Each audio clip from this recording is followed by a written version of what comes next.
Hello दोस्तों, दुनिया के सबसे ख़तरनाक और सबसे खूंखार जानवरों में से एक द मैगलाडॉन। तकरीबन 23 मिलियन साल पहले मैगलाडॉन शार्क अब तक ज़िंदा रहने वाले सबसे बड़े और सबसे ज़्यादा ताकतवर शिकारियों में से एक थे।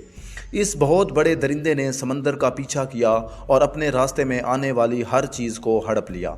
ज़मीन पर 5 बड़े समंदर हैं जो सतह के तकरीबन 71% हिस्से पर मुहित हैं और 1.3 बिलियन क्यूबिक किलोमीटर पानी रखते हैं। इस साइज़ को ज़हन में रखते हुए ये कोई ताज्जुब की बात नहीं है कि हमने जदीद सोनार टेक्नोलॉजी का इस्तेमाल करते हुए आलमी समंदर का सिर्फ 10% से भी कम नक्शा बनाया है। हम वाकई ये नहीं जान सकते हैं कि पानी की सतह के नीचे क्या छुपा हुआ है। 1928 और 1933 में रेंगवारा न्यूजीलैंड के साहिल पर 12 मीटर यानी 40 फीट से ज़्यादा लंबाई वाली मॉन्स्टरस शार्क के देखने की इतला मिली थी। माहिरीन अब भी यकीन रखते हैं कि मैग 2.6 मिलियन साल पहले नापायद हो गई थी। मैगलाडॉन का औसतन वज़न 50 से 70 टन होता है और इनकी लंबाई तकरीबन 11 से 13 मीटर होती है, लेकिन सबसे बड़े मैगलाडॉन का वज़न मुमकिन तौर पर 100 टन तक हो सकता है और वो 20 मीटर लंबाई तक बढ़ सकता है। बहरहाल मैगलाडॉन पानी में सबसे ज़्यादा ताकतवर शिकारियों में से एक हैं।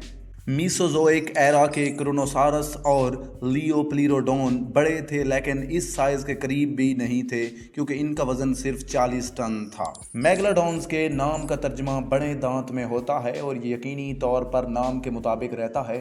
दांतों का साइज़ तकरीबन 7 से 18 सेंटीमीटर 3 से 7 इंच तक होता है। अपने वजूद के अरूज के दौरान मैगलाडॉन पूरी दुनिया के समुद्रों में पाए जाते थे। इन मॉन्स्टर्स के बाकी मादा फोसिल शुमाली और जनूबी America, Europe, Africa, Puerto Rico, Cuba, Jamaica, Canary जज़ायर, Australia, New Zealand, Japan, Malta, Grenadines में पाए गए हैं। इनकी लंबी उम्र तकरीबन 20 से 40 साल थी, लेकिन सबसे ज़्यादा सेहतमंद और बेहतरीन मैगलाडॉन इससे भी ज़्यादा ज़िंदा रह सकता है। इनका एक और फ़ायदा होम्योथर्मिक जानवर होना था, जिसका मतलब ये था कि वो अपने माहौल से कतई नज़र एक मुस्तहकम अंदरूनी जिस्म का दर्जे हरारत बरकरार रखने के काबिल थे। इसीलिए समंदर इनके लिए बेहद थे। ना सिर्फ मैगलाडॉन साइज़ में बड़े थे, बल्कि ये वाकई तेज़ रफ्तार भी थे। इसके अलावा अपनी शक्ल की वजह से वो कम अज़ कम 32 किलोमीटर फ़ी घंटा यानी 20 मील फ़ी घंटा की रफ्तार तक पहुंच सकते हैं, जो कि इनके बहुत बड़े साइज़ के लिहाज से काबिल ज़िक्र है। मैगलाडॉन की आबादी मियोसीनी एपक के वस्त के दौरान अरूज पर थी, जो 23 मिलियन साल पहले वाक़ई हुई थी। वो बुनियादी तौर पर यूरोप, शुमाली अमेरिका और बहर हिंद के करीब पाए जाते थे। 17वीं सदी में डेनमार्क के माहिर फितरत निकोलस स्टेनो ने मैगलाडॉन के दांतों की निशानदेही की।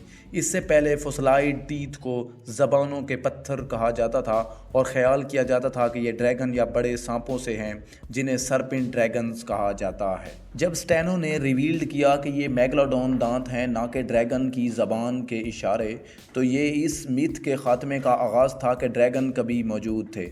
इसके बजाय अब इससे भी बड़े मॉन्स्टर थे जिनके बारे में फ़िक्रमंद होना था। ज़्यादातर माहिरीन हयातियात और दीगर माहिरीन फोसिल एविडेंस से यकीन रखते हैं कि मैगलाडॉन 2 मिलियन साल कबल प्लीस्टोसीन दौर में एक्सटिंक्ट हो गए थे।